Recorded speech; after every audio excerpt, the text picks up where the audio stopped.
sentiment par rapport à ce débat? Je suis effrayé. Effrayé, épouvanté par ce qui se passe ici. J'ai l'impression, mesdames, messieurs, que nous sommes dans un café du commerce. La maison Belgique est en train de brûler. Oui. Et vous parlez, comme depuis 25 ans, d'aménagement interne à la communauté française, d'amélioration éventuelle d'un fédéralisme qui a prouvé qu'il était un échec. Et donc, moi, je suis effrayé. Parce que j'ai l'impression que c'est ou bien de l'hypocrisie, ou bien de l'aveuglement collectif. Alors, qu'est-ce que vous proposez, Hypocrisie M. parce qu'on Jean-Deviens? essaye de cacher à l'opinion publique que la maison Belgique est en train de brûler. Et que nous avons à trouver une réponse à la question « Que faisons-nous demain ?» face à cette situation dramatique et inquiétante pour l'opinion publique. Alors pour vous, la seule solution, c'est de se rattacher à la France. Ne répondez pas à l'interrogation de l'opinion publique wallonne et bruxelloise.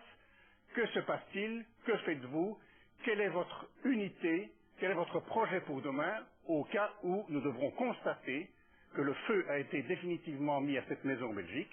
Et donc, je trouve que cette discussion-ci n'a aucun sens dans la mesure où elle est pleine de contradictions, elle révèle les divisions, les oppositions partisanes entre les uns et les autres, elle manque d'envergure, elle manque de hauteur et elle manque d'ambition pour les Bruxellois et pour les Wallons. Et je trouve que l'intérêt, il ne faut pas chercher les arrière-pensées, l'intérêt de la proposition du gouvernement de la communauté française, ne disons pas de Mme Arena, la proposition du gouvernement de la communauté française est importante. Elle vient tard, certes. Nous n'avons pas un véritable front des francophones.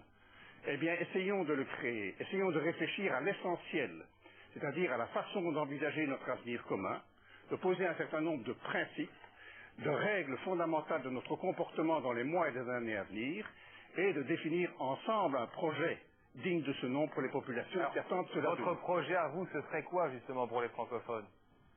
Écoutez, il faut d'abord faire un certain nombre de constats.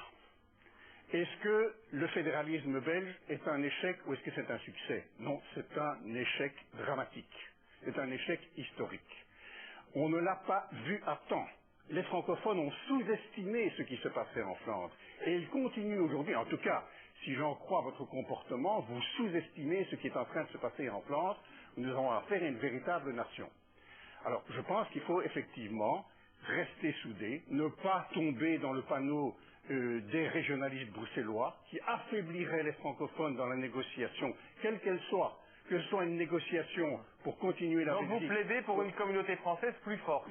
Je crois que la communauté française est le lieu, l'instrument des deux régions, de la région bruxelloise et de la région wallonne, de l'ensemble des francophones de Belgique ou de l'ex-Belgique, qui à un moment donné pourront se concerter pour savoir ce qu'ils font ensemble et de quelle manière ils resteront. Ça, c'est l'utilité de la communauté française. Jacques Fils. Un petit remarque quand même. Rapidement, parce que le temps avance. Il existe une communauté